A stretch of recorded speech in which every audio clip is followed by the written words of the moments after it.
திமுகவினர் செய்த சதியால் தமக்கு எதிராக தமிழகத்தில் 35,000 போராட்டங்கள் நடைபெற்றுள்ளதாக முதலமைச்சர் எடப்பாடி பழனிசாமி தெரிவித்துள்ளார். திருநெல்வேலி மக்களவை தொகுதியில் போட்டியிடும் அதிமுக வேட்பாளர் மனோஜ் பாண்டியனை ஆதரித்து திசையின் நிலையில் முதலமைச்சர் எடப்பாடி பழனிசாமி பிரச்சாரம் மேற்கொண்டார். அப்போது பேசிய அவர், மத்தியிலும் மாநிலத்திலும் ஒரே எண்ணம் கொண்ட ஆட்சி அமைந்தால்தான் நமக்கு தேவையான நிதி கிடைக்கும் என்றார். திமுகவினர் நமக்கு தொடர்ந்து நெருக்கடி தருவதாக குற்றம் சாட்டிய முதலமைச்சர், திமுகவின் சதியால் நமக்கு எதிராக 35,000 போராட்டங்கள் நடைபெற்றுள்ளதாகவும் குறிப்பிட்டார். ஏழைகளுக்கு மாநில அரசு வழங்கும் சலுகைகளை திமுக தடுத்து நிறுத்துவதாகவும் முதலமைச்சர் எடப்பாடி பழனிசாமி கூறினார்.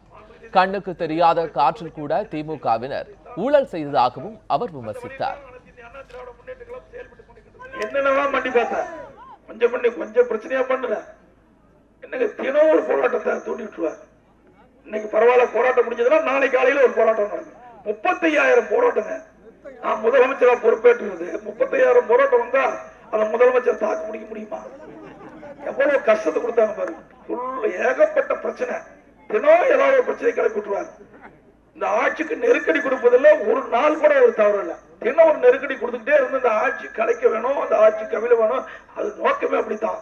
நீ என்ன பண்ணாலும் பரவாயில்ல, நாங்கள் எல்லாம் இங்க இருக்கின்ற அனைத்து இந்திய அண்ணா திராவிட முன்னேற்ற கழகம் நாடாளுமன்ற சட்டமன்ற அத்தனை பேருமே பொன்மனச்செம்மல் புரட்சித் தலைவர் எம்ஜிஆர், இதே புரட்சித் தலைவர் அம்மா அரசியல் பள்ளியிலே படித்த மாணவர்கள்.